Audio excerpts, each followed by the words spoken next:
France's political merry-go-round is spinning out of control.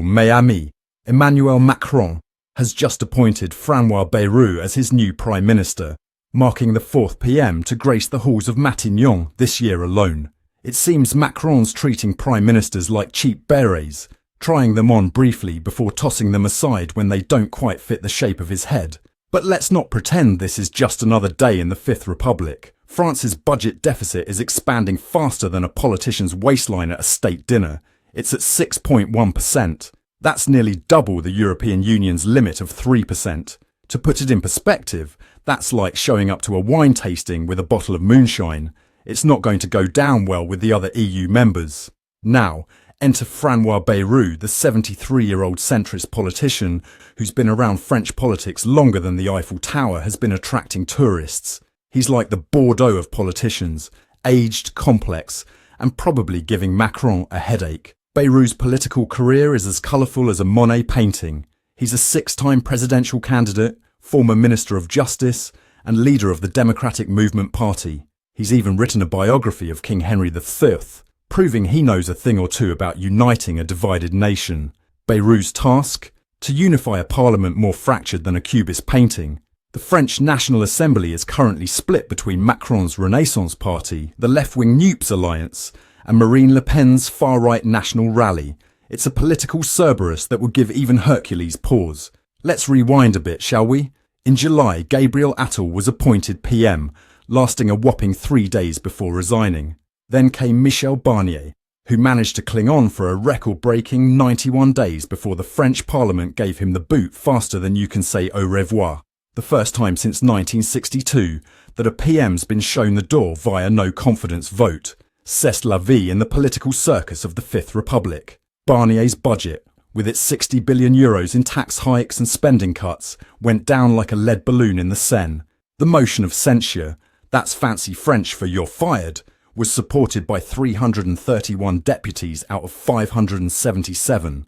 That's more votes than you'd get in a rigged election in a banana republic. Macron, in his infinite wisdom, has now turned to Bayrou saying, Francois has the experience and the vision to lead France through these turbulent times. That's political speak for, I've run out of options and this guy's my last hope.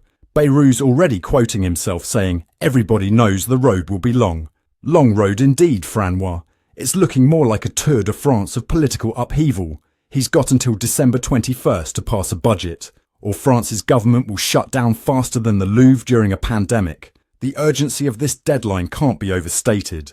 If a budget isn't passed, France will be limited to rolling over its 2024 fiscal policies. That means no new initiatives and potentially spiralling public deficits. It's like trying to pay off your credit card debt by taking out more credit cards. It's not a sustainable long-term strategy. Bayrou's trying to balance between left and right like a tightrope walker over the Seine. One wrong move, and it's political splat.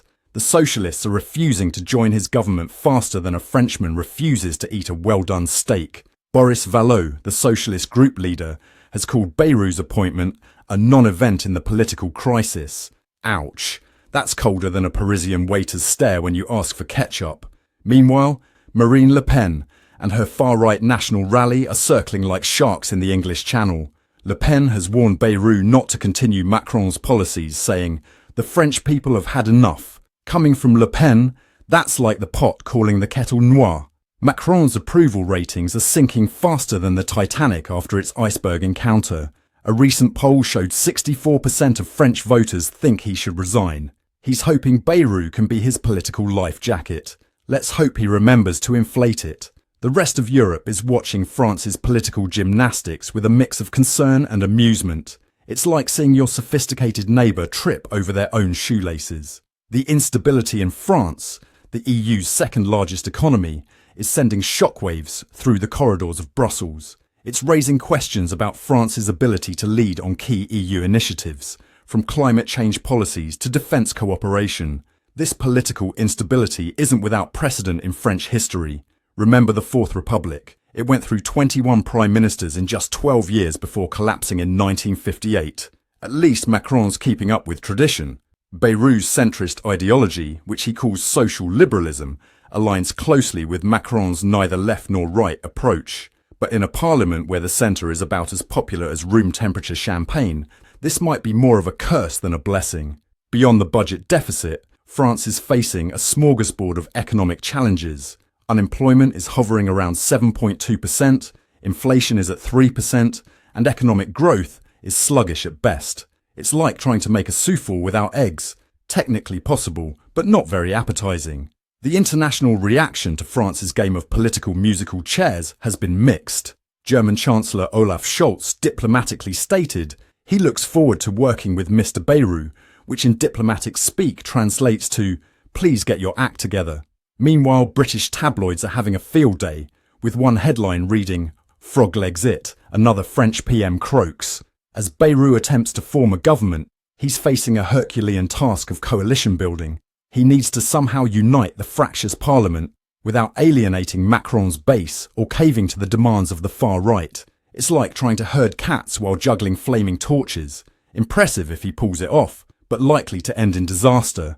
Looking ahead, the potential scenarios for France's political future are about as clear as pea soup.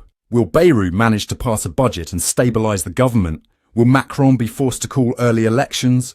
Or will France continue its merry dance of prime ministerial musical chairs? One thing's for certain, in French politics, today's big cheese might be tomorrow's melted fondue.